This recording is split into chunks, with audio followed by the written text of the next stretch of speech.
Hello everyone, कैसे हैं बच्चों? आप सभी, आशा करता हूं आप बहुत अच्छे होंगे। बच्चों, Delhi home guard document verification के बारे में बात कर लेता हूं। बहुत सारे बच्चों के मैसेज आ रहे हैं कि सर आप थोड़ा अच्छे से बताइए क्या क्या चीज़ें हो रही है, क्या चीज़ हमें लेके जानी है, किसका मैसेज आया है, किसका नहीं आया। बहुत सारे बच्चे परेशान हैं, तो यहाँ पर सारी डिटेल मैं आपको बताने वाला हूँ, जिससे आपके सारे डाउट यहाँ पर क्लियर हो जाएंगे। तो बच्चों, यदि आपके डॉक्यूमेंट्स में आपका नाम गलती है तो क्या करें, क्योंकि आप बाहर हो जाओगे, बहुत सारे बच्चों के मन में ये है। तो डॉक्यूमेंट वेरिफिकेशन के बारे में मैं आपको बता दूं यहाँ पे। अगर आपके नाम में गलती है, किस तरीके से गलती हो सकती है नाम में। मान लिया आपका नाम जो है रवि कुमार है, रवि कुमार में अगर आपका यहाँ पे इसमें गलती है, रवि और कुमार दोनों में गलती है, तो आपको क्या करेंगे, वो वहाँ पे एक एप्लीकेशन लिखवाएंगे। ठीक है, एप्लीकेशन आप लिख देंगे। एप्लीकेशन में आपको जो सारी चीज़ें ये बतानी है, किस तरीके से ये नाम गलत है, कैसे कैसे है। हालांकि एक एफिडेविट होता है, अगर आप उसको बनवा के ले जाओ तो बहुत ही ज़्यादा बेस्ट है, लेकिन वहाँ पर एक एप्लीकेशन लिखवा लेंगे, आपको इससे प्रॉब्लम नहीं होगी, इससे डरने की आपकी ज़रूरत नहीं है, आपके डॉक्यूमेंट वेरिफिकेशन हो जाएगी। अब बहुत सारे, एक बच्चे का मुझे मैसेज आया था, सर मेरे पापा के नाम में गलती है। अगर आपके नाम में गलती नहीं है और पापा के नाम में थोड़ी सी मिस्टेक है, तो भी आपसे एप्लीकेशन लिखवा ली जाएगी, उसमें भी आपको कोई प्रॉब्लम नहीं होने वाली है। बच्चों, आपको इससे बेफिक्र रहना है। बहुत सारे बच्चे इससे परेशान हैं, तो परेशान होने की बिल्कुल भी ज़रूरत नहीं है आपको। ये वाला पॉइंट आपका क्लियर हो गया, क्योंकि जो बच्चे बार बार ये मैसेज कर रहे हैं सर हमारे नाम में प्रॉब्लम है, तो उनके लिए क्लियर हो गया, क्योंकि वहाँ पे जो आपको गार्ड मिलेगा वो आपके एप्लीकेशन लिखवा लेगा कि आपके नाम में ये प्रॉब्लम है, और अगर आपको ये गलत पाया जाता है तो आप यहाँ पे बाहर हो जाओगे। ये वाली चीज़ें। सेकंड नंबर पे चलते हैं बच्चों। देखिए, सेकंड नंबर में है आपका रजिस्ट्रेशन फॉर्म, उसी के हिसाब से आपके जो है डॉक्यूमेंट वेरिफिकेशन किए जाएंगे। जी हाँ बच्चों, ये बहुत ही ज़्यादा इंपॉर्टेंट है। आपने जो रजिस्ट्रेशन फॉर्म भरा था, अगर आपके पास रजिस्ट्रेशन फॉर्म नहीं है तो वहाँ पे आपको रजिस्ट्रेशन फॉर्म मिलेगा। बहुत सारे बच्चों को यही पता नहीं है आपने क्या भरा था रजिस्ट्रेशन वाले फॉर्म में और क्या आप लेकर जा रहे हैं। देखिए, रजिस्ट्रेशन फॉर्म में जो भी आईडी आपने लगाई थी वही आईडी वैलिड होगी। अगर आपने आधार कार्ड लगाया होगा, आपने पैन कार्ड लगाया है, या आपने वोटर आईडी कार्ड लगाया है, या आपने बैंक की पासबुक लगाई है, या आपने रूम रेंट सर्टिफिकेट लगाया, जो भी डॉक्यूमेंट्स आपने वहाँ पे लगाया है, जो भी डॉक्यूमेंट्स आपके पास है, वो डॉक्यूमेंट्स आपको लेकर जाना पड़ेगा, उसी से आपकी वेरीफाई होगी। क्योंकि इसमें डायरेक्टली उन्होंने बताया है कि अगर आपका रजिस्ट्रेशन फॉर्म में कोई आईडी लगी है, वही आईडी यहाँ पे चेक की जाएगी। बहुत सारे बच्चे बोल रहे हैं सर हम वहाँ पे ये वाले लेके गए थे, इससे हमारा फिजिकल हो गया था, तो वो लेके जानी है। तो बच्चों, वो भी लेके जानी है, लेकिन आपने डॉक्यूमेंट्स में जो रजिस्ट्रेशन फॉर्म आपको मिला था, उस रजिस्ट्रेशन फॉर्म में आपके जो भी डॉक्यूमेंट्स आपने भरे थे वो सारी चीज़ वहाँ पे वैलिड चाहिए।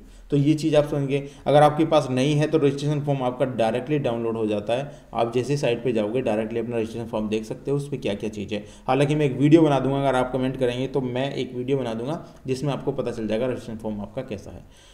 अब चलते हैं नीचे। यहाँ पे एक और पॉइंट यहाँ पे बच्चों का था कि 2 बार आपका जो है बायोमेट्रिक होगा क्या। बिल्कुल सही है बच्चों, 2 बार बायोमेट्रिक होगा आपका, क्योंकि एक बार जब एंट्री करोगे आप तो आपका बायोमेट्रिक हो जाएगा, फिर उसके बाद दोबारा बायोमेट्रिक होगा। बायोमेट्रिक होता क्यों है? बायोमेट्रिक इसलिए होता है ताकि कोई और बंदा आपकी जगह ना ले सके। ठीक है, तो यहाँ पे बायोमेट्रिक होगा आपका 2 जगह। तो बहुत सारे बच्चे पूछ रहे थे सर बायोमेट्रिक होगा क्या, नहीं होगा, तो 2 जगह होगा। ये सवाल भी आपका क्लियर कर दिया है मैंने यहाँ पे। ये 2 सवाल आपके यहाँ पे क्लियर हो गए। अब नेक्स्ट सवाल आपका ये है कि एक ऐसा डॉक्यूमेंट जिससे आप यह साबित कर सके कि आप दिल्ली के रहने वाले हो और आपने जो भर्ती फॉर्म भरा था वह वैलिड जो है एड्रेस था, यानी कि दिल्ली का एड्रेस था आपका। वैलिड एड्रेस का मतलब यानी कि दिल्ली का एड्रेस दिया था, उसी के आधार पर आपका होगा। क्योंकि जब फॉर्म भरा था तो आपको पता होगा दिल्ली का एड्रेस होना चाहिए था, यानी दिल्ली का एड्रेस ज़रूरी था। बहुत सारे बच्चों के मैं क्या था जिन्होंने दिल्ली का एड्रेस के हिसाब से उन्होंने जो है वेरीफाई करा दिया था, लेकिन अब उनका जो है चेंज नहीं हुआ है आधार कार्ड वगैरह में। तो बच्चों, वहाँ पे आपको क्या करना है, आपको बता देना है कि मैंने अपडेट किया है, अभी तक अपडेट नहीं हो पाया है, तो वो आपको टाइम दे देंगे। 25 तारीख तक का टाइम आपको दिया जाएगा उसमें। तो ये आपको डरने की ज़रूरत नहीं है। बहुत सारे बच्चे क्या कर रहे हैं कि सर हमारे आधार कार्ड में अलग है तो वो जा ही नहीं रहे हैं, तो ऐसा बिल्कुल भी ना करें। आप वहाँ पे एप्लीकेशन लगा सकते हैं। आपको अगर डॉक्यूमेंट वेरिफिकेशन है तो आपको जाना चाहिए बच्चों, मेरे हिसाब से जाना चाहिए, और दिल्ली का ही आपको साबित करे जो डॉक्यूमेंट्स, वो डॉक्यूमेंट्स आपको लेकर जाना है। चाहे वो कुछ भी है, चाहे आपका रूम सर्टिफिकेट है कि मैं 2 साल से, 3 साल से, 5 साल से यहाँ पे रह रहा हूँ, तो वो आप लगा सकते हैं। तो ये सवाल भी आपका क्लियर हो गया। बात करते हैं अब आपका यहाँ पे अगला सवाल था 23 जनवरी से पहले ही आपकी जो है आईडी प्रूफ होना चाहिए। बिल्कुल, ये बिल्कुल सही है। ये वाला पॉइंट आपके लिए बहुत ही ज़्यादा इंपॉर्टेंट है। बहुत सारे बच्चे कह रहे थे सर हमारे पास जो वैलिड डॉक्यूमेंट्स है वो 23 जनवरी के बाद का है। अगर 24 तारीख कि अगर 24 जनवरी का आपके पास है तो बच्चों बाहर कर दिए जाओगे, बिल्कुल फेल कर दिए जाओगे, फेल कर दिए जाओगे, इसमें कोई दौरा नहीं है। क्योंकि इन्होंने ऑलरेडी इतने बड़े बड़े अक्षरों में लिखा है कि 23 जनवरी से पहला आपके पास डॉक्यूमेंट्स वैलिड होना चाहिए, जो ये प्रूव करता हो कि आप दिल्ली के हैं या आपकी जो ओबीसी सर्टिफिकेट है वो आपका दिल्ली का है। तो ये 23 तारीख से पहला होना चाहिए, 23 जनवरी से पहला। बहुत सारे बच्चे क्या कर रहे हैं, 24 तारीख का बच्चों बाहर कर दिए गए हैं, बिल्कुल बाहर कर रहे हैं। तो इसमें आप बिल्कुल देख लीजिएगा यहाँ पे।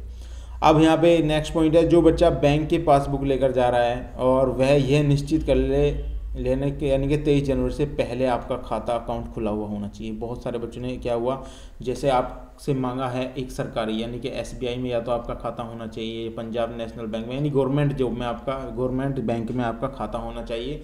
तो यहाँ पे आप ये सुनिश्चित कर लें कि 23 तारीख से पहला होना चाहिए, 23 जनवरी से पहला आपका अकाउंट खुला हुआ होना चाहिए। अगर इसके बाद का है तो बच्चों यहाँ पे रिजेक्ट कर दिए जाओगे, फेल कर दिए जाओगे। तो ये चीज़ आपको देख लेनी है। बहुत सारे बच्चे बैंक की पासबुक लेके जा रहे हैं लेकिन उन्हें यही पता नहीं है, क्योंकि उन्होंने न्यू अकाउंट खुलाया है अभी, तो वो बिल्कुल नहीं चलेगा बच्चों, बिल्कुल भी नहीं चलेगा। तो ये चीज़ आपको देख लेनी है।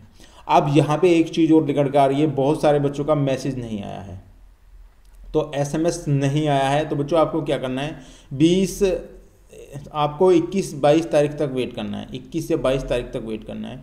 उसके बाद जिसका मैसेज नहीं आ रहा है वो दिल्ली होमगार्ड के यहाँ पे चले जाएंगे और डायरेक्ट हेडक्वार्टर जाकर बताना है कि सर हमने एग्ज़ाम दिया था लेकिन हमारा जो है मैसेज नहीं आ पाया है डॉक्यूमेंट वेरिफिकेशन के लिए।